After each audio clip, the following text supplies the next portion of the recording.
ભાવનગર સોમનાથનો national highway. નમસ્કાર.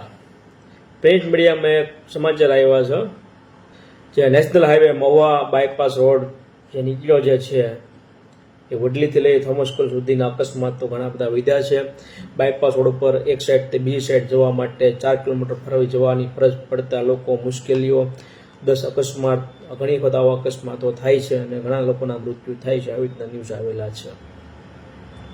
તેમાં એક ટાઇટલ બહુ સારું આપેલું છે, લાલ અક્ષરમાં, આયોજન વગરનું કામ. એટલે આયોજન વગરનું કોઈ પણ કામ થતું હોય ને એ કામ બરોબર ન હોય. એટલે ભાવનગરથી રોડ ચાલુ થતો હોય અને સોમનાથ નદી પૂરો થતો હશે, આયોજન વગરનો થયો હશે. વારંવાર ઘણી બધી એ રોડ પર ઘણી બધી આપણને અસુવિધા જોવા મળે છે. એક્સિડન્ટની ઘટના નેશનલ હાઈવે બન્યા પછી બધી. એટલે આયોજન તો આપણે કરીએ છીએ, આયોજન આપણે ધર્મના બહુ કરીએ છીએ. ધર્મની અંદર આપણે એટલા બધા રોજપોજ થઈ જઈએ છીએ ને મોટું આયોજન કરી નાખીએ છીએ ને પછી જ્યારે આ બધા આયોજન કરવા આવે છે ને બધા આપણા શહેરનો વિકાસ કરવા માટે કે નેશનલ હાઈવે બનશે, અહીંયા કંપનીનો રોડ બનશે ને અહીંયા થવાનું, પછી એનું આપણે આયોજન ક્યાંય કરતા નથી, ભેગા થતા નથી. બસ એક ભીડ તંત્ર આપણે બનીએ ધર્મ માટે ઓ કરીને પછી બધું ભૂલી જઈએ છીએ ને આની માટે આપણે ક્યાંય ભેગા થતા નથી. આ લોકતંત્ર દેશની અંદર સારા આયોજન માટે બસ એ બધા આયોજનકારો બધા આવશે, અહીંથી આપણે રસ્તો કાઢી નાખશું, આ ભાઈની જમીન અહીંથી પદ દબાવી દઈશું, એ ભાઈને આપી દઈશું એટલા રૂપિયા, અહીંથી રસ્તો કાઢી નાખશું, અહીંથી આ પુલ ખવાઈ જશે, અહીંથી પુલ ઉપરથી બધું આમ કરમેળ બધું પતી જાય. જસ પૂજ્યપતિઓ માટે, જસ ઉદ્યોગપતિઓ માટે, થોડાક વ્યક્તિઓ માટે, થોડાક નેતા માટે આ કરપ્શનના ભ્રષ્ટાચારના હિસાબ આખો રોડ ડામાડોળ થઈ ગયો. મહુવાનો ભાવનગરથી સોમનાથ હાઈવે જાય ને ચારે બાજુ બાઇક પર ડામાડોળ થઈ ગયો. આ સત્યતા.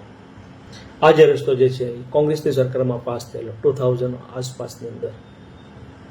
એટલે આ રસ્તો આપણને એ સમયની અંદર 2002, 5, 6 ને 7, 8, 9, 10 કદાચ 8, 9, 10માં રસ્તો આપણને બન્યો હોત ને તો કદાચ 1500-2000 કરોડ આસપાસ કિંમતમાં બની ગયો હોત, 2000 કરોડ આસપાસની અંદર બની ગયો હોત અને ટોલ ટેક્સે પણ સસ્તો હોત ને સારામાં સારો રસ્તો બન્યો હોત. સરકારે તો 2000 પછી આ રોડ પાસ કરી દીધો. ઘણા બધા ગુજરાતના રોડ પાસ કર્યા હતા પણ ગુજરાતની સરકારે સમયની અંદર સીએમ નરેન્દ્રભાઈ મોદી, અમિતભાઈ શાહ અને લેટ કર્યું, બહુ મોડું કર્યું, ખૂબ લેટ કર્યું. લેટ કરવાનું કારણ ફાયદો. જે રસ્તો આપણને 2000 કરોડ આસપાસ બની જતો હતો એ રસ્તો અત્યારે આપણને 5-6 હજાર આસપાસ કરોડનો રોડ થયો. નુકસાન કોને? નહીં નરેન્દ્ર મોદીને, નહીં અમિતભાઈ શાહને, અત્યારના સીએમને. નુકસાન આપણને, લોકશાહીને, લોકતંત્રને. આપણા ટેક્સના રૂપિયા રોડ બને છે. ઓલરેડી આપણે 32% ટેક્સ તો આપીએ જ છીએ, પ્લસ આપણે વધારાનો રોડ ટેક્સ આપીએ છીએ. એટલે આની બરબાદીનું કારણ આપણે, છતાં આપણને રોડ સારો મળતો નથી. આ બાયપાસની જે વાત આવી એટલે આ રોડની વાત કરું છું કે આનો ઇતિહાસ આપણે જાણવો જોઈએ કે આ ઇતિહાસ ક્યાંથી શરૂ થાય, આ કેટલા એક્સિડન્ટ થાય છે રોડ ઉપર. લખેલું જે છે આયોજન વગરનું કામ, એટલે જ આ ચર્ચા કરી રહ્યો છું કે આયોજન વગરનું કામ થયું છે. ભાવનગર આપણે જતા હોય તો રસ્તામાં કેટલા એક્સિડન્ટ જોતા હોઈએ છીએ. પહેલાના સમયમાં એટલે એક્સિડન્ટ જોવા મળતા નહીં. સિંગલ પટ્ટી રસ્તો હતો, ચારે બાજુ ઝાડવા હતા, લીલાછમ વચમાંથી ચાલ્યા જતા. ક્યારે ભાવનગર આવી જાય ખબર ન પડતી, આવી ગયું ભાવનગર. આ રોડ ઉપર આપણે ચડીએ એટલે અડધી-પોણી કલાકનો કદાચ ફાયદો થયો હશે. જ્યારે નેશનલ હાઈવે ઉપર ચડીએ આપણે ત્યારે આપણે જાણ રાખવાનું, ગાડી ચલાવતા હોય ને ત્યારે સામેથી કોઈ આવે છે, રોંગ સાઈડમાં આવે છે, બાજુમાંથી કોઈ નીકળ્યું છે, શું છે, આ બધું આપણે જાણ રાખવાનું નેશનલ હાઈવે ઉપર. કદાચ આપણે લાગતું સમયનો આપણને ફાયદો મળ્યો છે. એ સમયના ફાયદાની અંદર પણ આપણે એક સમય ચૂકી જઈએ છીએ. આપણે યાદ રાખજો, એક વખત એ સમયની અંદર હોનારત બની જાય પછી ક્યારેય વ્યક્તિ પાછો આવતો નથી. 10 એક્સિડન્ટનું લખેલું છે. બાયપાસની આજુબાજુ જે મૃત્યુ જે લોકો થયા છે, મોકો વિકસિત થવાનું છે. નેસવડથી લઈ અને સેન્ટ થોમસ સુધી બાયપાસ જે પડે છે બીજી સાઈડની અંદર, ત્યાં ઘણા બધા ટેનામેન્ટ, બંગલા, એપાર્ટમેન્ટ, મંદિર, સ્કૂલ, હોસ્પિટલ, ઘણો બધો નવો વિકાસ થઈ રહ્યો છે અને વિકાસ થવાનો છે. કોર્ટ બિલ્ડિંગથી આપણે વાત કરીએ તો કોર્ટ બિલ્ડિંગથી તમે આગળ આવો એટલે હનુમાન સ્કૂલ આવે. હનુમાન સ્કૂલ પાસે લોકો રોંગ સાઈડમાં જતા છોકરાઓ મૂકવા માટે, ક્યારેક બસ રોંગ સાઈડ ઉપર ચાલતી હોય, લોકો ટપીને જતા હોય છોકરાઓ મૂકવા માટે. કેટલી અસુવિધા. તલગજડા, મોરારી બાપુનું ગામ, વિશ્વબંધ્ય, ત્યાં રસ્તો જવા માટે ઘણી બધી અસુવિધાઓ બધી. આગળ ઉમણી આવતા કેટલા બધા ગામ જોડાતા હોય છે. આગળ આવો એટલે નેસવડ સર્વિસ રોડ આખો ગુમ થઈ ગયું હોય, નીચે એકલી ગંદકી હોય. આગળ આવી રેલવે ફાટક આવી જાય, રસ્તો બંધ થઈ જાય, લોકો ક્યાં જઈ શકે? મોવામાં આવું હોય તો પાછું ફરીને પાછું આવવું પડે, 4-5 કિલોમીટર પછી અંદર જવું પડે, રિટર્ન પુલ ઉપર ચડવું પડે, કેટલી બધી અસુવિધા. આગળ આવે એટલે સ્કૂલ આવે, પછી ગુરુકુળ સ્કૂલ આવે, આ બાજુ મંદિર આવે, બીજું એક મંદિર આવે, આ બાજુ હોસ્પિટલ આવે, શહેર આવે, સોસાયટી આવે. રોડ બન્યા પહેલાં આયોજન કર્યું હશે, એ લોકોએ ખ્યાલ નહીં હોય કે આ બાજુ સોસાયટી છે, આ વિકસિત ગામ જે છે, ગામ વધી રહ્યું છે, ગામ મોટું થઈ રહ્યું છે, ઉત્તર દક્ષિણ બંને બાજુ નવો વિકાસ થઈ રહ્યો છે. એમાંથી વચમાંથી આપણે રોડ કાઢવાનો છે, નેશનલ હાઈવેનો, સોમનાથનો. વડલીથી લઈ ને સેન્ટ થોમસ સ્કૂલ સુધીનો જે રસ્તો હોય છે ને, યાદ રાખજો, આખું મહુવાની અંદર બંને સાઈડમાં વેચાઈ ગયું. પહેલી સાઈડ લોકો જવું હોય તો વિચાર કરવો પડે કેવી રીતના જવું હોય.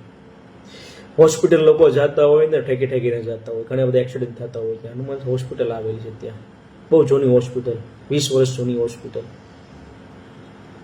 ઘણી બધી સોસાયટી ત્યાં છે, લોકોને ઓવરજોર પ્રોબ્લેમ થતી હોય, બધા ધાબા હોય છે, ઘણું બધું વસ્તુ હોય, હોટલ, ધાબા, કેટલું બધું લોકોને જોડાયા હોય છે. થોમસ સ્કૂલથી લઈ અને વડલી સુધી તમે જોજો, લોકો રોંગ સાઈડમાં ચાલતા હોય. આપણો જીવ બળે કે આ લોકો કેમ રોંગ સાઈડમાં ચાલે છે. ક્યારેક આપણે પણ રોંગ સાઈડમાં ચાલવું પડે, ન ચાલવું હોય તો એ પણ આપણે રોંગ સાઈડમાં ચાલવું પડે. એટલે આ જે રસ્તો જે બીણો છે ને, એ મેપ વગરનો બીણો છે. શું ત્યાં રેલવે ફાટક ખુલશે લોકોના અવરજવર માટે? કેટલો બધો આપણે સરકારને રૂપિયો આપવા છતાં આપણને રોડ રસ્તા સારા મળતા નથી. બધી હોનારત થાય, દુર્ઘટના થાય, કોની થાય? લોકોની થાય. એટલે હવે આ રોડ બન્યા પછી કે નવો રોડ કદાચ બને નહીં, પણ બને જો લોકો જાગૃતતા હોય, લોકતંત્રમાં તાકાત હોય તો આની ફરિયાદ થાય. આ રોડ કેવી રીતના બનાવ્યો, આ જમીન જે સંપાદન તમે કરી છે, કઈ કઈ જમીન સર્વિસ રોડમાંથી કેટલી ફૂટ ક્યાંથી નીકળી છે, કઈ સાઈડથી નીકળી છે, આ જે રોડ બનાવ્યો છે ક્યાં ક્યાં પુલ પૂરો કરવાનો હતો, આ જે પુલ ચાલુ થાય છે રેલવે ફાટકથી, પુલ ક્યાં પૂરો થવાનો હતો, એ બધી જો એનું સમયસર જે આયોજન હોય છે, એનો મેપ, આ બધી વસ્તુની તપાસ થાય. સામાજિક આગેવાનો શહેરના ગ્રામ્ય સાથે મળી, ગામના નેતાઓ, સાંસદો, ધારાસભ્યો, જે નવા નેતા બન્યા છે બધા, એ ભાજપના, કોંગ્રેસના, આપના બધા લોકો કરી શકે કે રોડનો કોઈ મેપ ખોલાવો અને નવેસરથી આ જે રોડનું મેપ છે ને નવેસરથી રોડ બનાવો, બધું થઈ શકે. 2-5 હજાર કરોડનો જે રોડ બન્યો છે, 1000 કરોડ વધારે. ટેક્સ તો આપણે જ ભરવાનો છે, પણ સારું આયોજન કરો જેથી અકસ્માત ઓછા થાય અને લોકોને રોડ સારા મળે ને હાલવાની સુવિધા મળે, દરેક લોકોને એની સુવિધા મળે. અને ચેક કરો કે આ રોડની અંદર કેટલો ભ્રષ્ટાચાર થયો છે અને કોની હિસાબે ભ્ષ્ટાચાર થયો છે એ ઉજાગર કરો અને જાણ કરો ઉપર સુધી કેન્દ્રમાં. નીતિનભાઈ ગડકરીને ટ્વીટ મારો, વારંવાર ટ્વીટમાં ઢગલો કરી ગયો. અને રાજ્ય સરકારની અંદર પરિવહન માર્ગ વિભાગની અંદર જાણ કરો, કેન્દ્રની અંદર રાજમાર્ગ જે બનાવતા હોય, જે ખાતા હોય સચિવાલય, એમાં જાણ કરો. શું કામ ન બને? ધ્યાન દોરવું જ પડે. ખૂબ વિકસિત થવાનું યાદ રાખજો. આપણો દેશ જે છે ને આગળ ખૂબ પ્રગતિ કરવાનો છે અને સારા આગેવાનો, બુદ્ધિજીવી લોકો આ રોડ ઉપર ચર્ચા કરે અને સરકારને જાણ કરે, જેથી આપણા દેશનો અને શહેરનો વિકાસ થાય ને રાજ્યનો પણ વિકાસ થાય. આભાર. જય સિયારામ, જય દ્વારકાધીશ. Thank you.